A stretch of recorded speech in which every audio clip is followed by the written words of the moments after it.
But market clearly is taking everybody by surprise.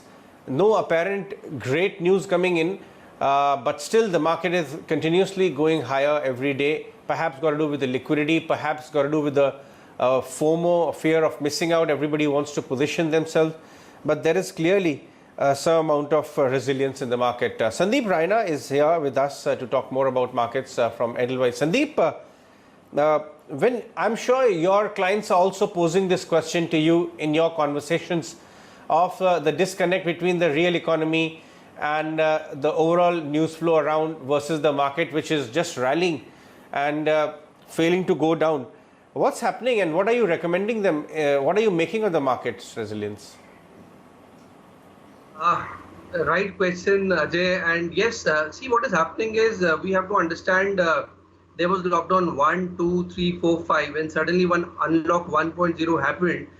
The way unlock is happening, it's actually very surprising. It's very fast. So people said, Q1 is gone, Q2 is gone, maybe Q3 something will happen.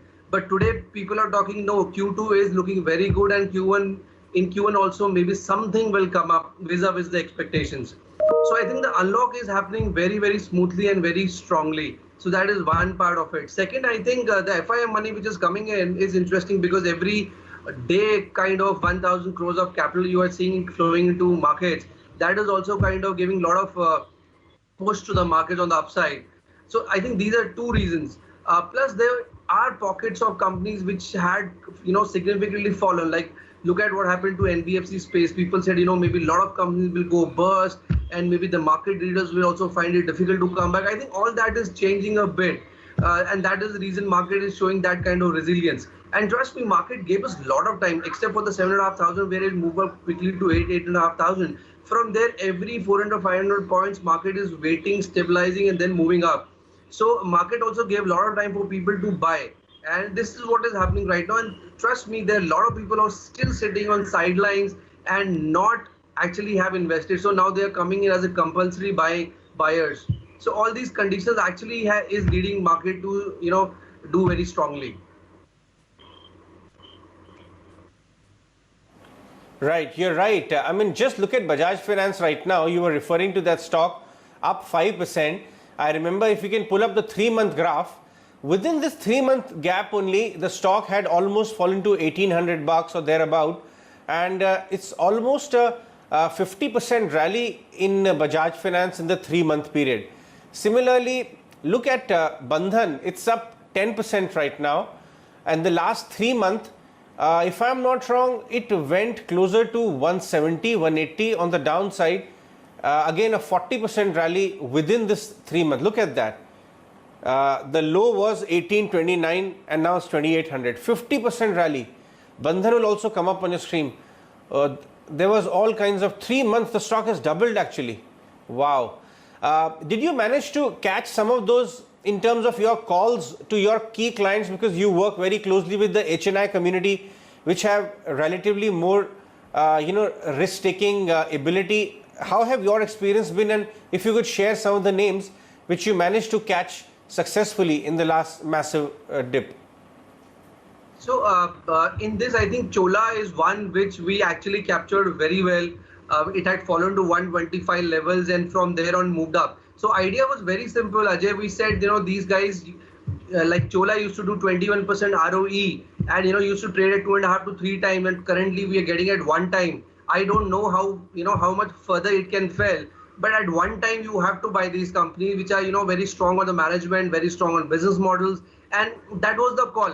So it could have happened, maybe Chola could have gone to 85. I don't know. I have not known. But from at 1 time you have to buy these companies. So like for Bajaj also, it was like the company used to trade at 7 times. At 1800 it was closer to 3.5 times, and he was kind of knowing what is happening. That's the best part. See, a company, if he knows that there is a problem and we know the problem, we will work on it, that companies generally do very well. So coming out of banking, so chemicals is one sector which we played very well, from PI to Aarti to SRF, all have done very, very well. And now Naveen Floor also, which is under our coverage, looks very, very interesting. In fact, Ajay, these days channel check was a very, very powerful tool which we applied, and we got to know that cement is also doing very well. They're coming back to normal levels, at least to 70-80%. And on that, we went long on JK and few more companies. So these things help us a lot, and we were actually able to play this rally relatively well.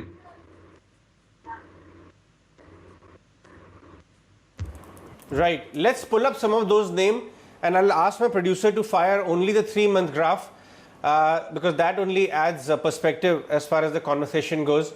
Fire Chola and PI Industries and some of the other chemical names, Naveen Fluorine, on a 3-month basis, and we'll have it on the chart exactly how these stocks have actually fared. And I'm assuming that they would have gained anywhere between 30, 40, 50% in the last one.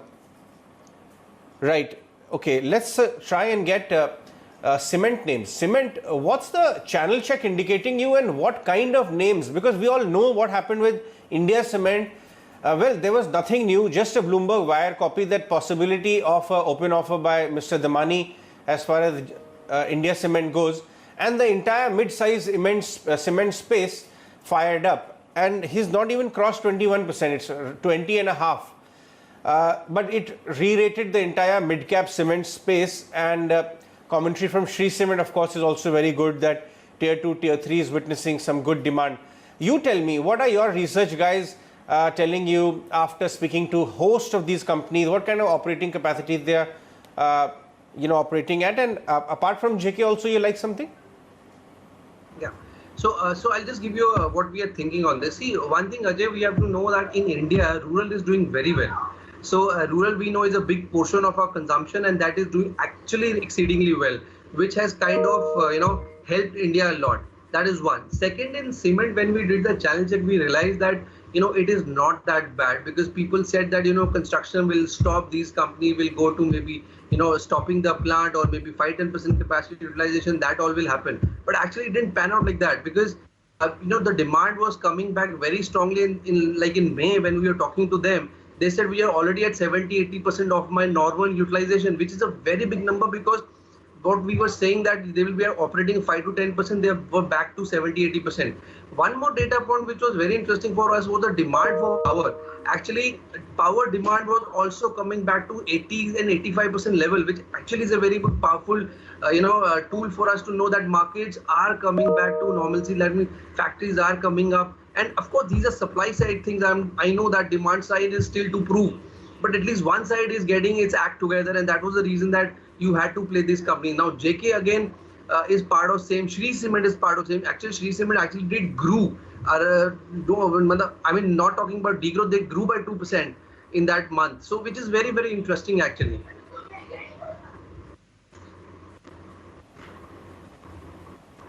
Right.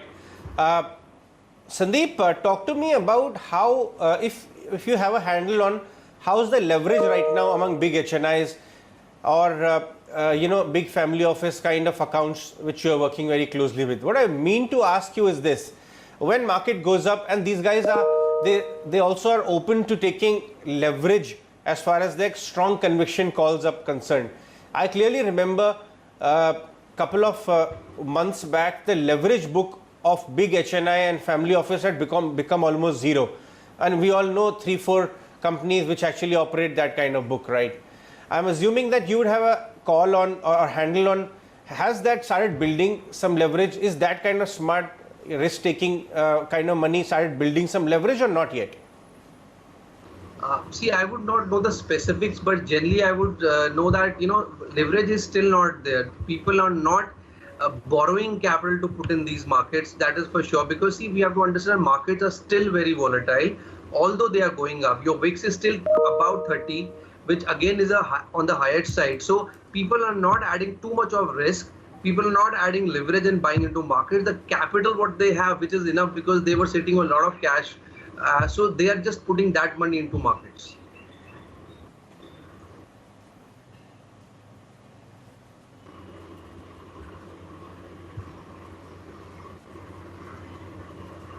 Right.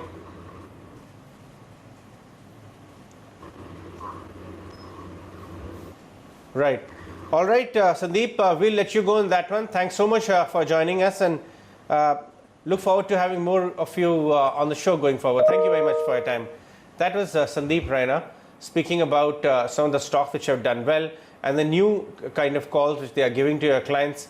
Quite interesting stock specific chat there with Sandeep Raina of Edelweiss.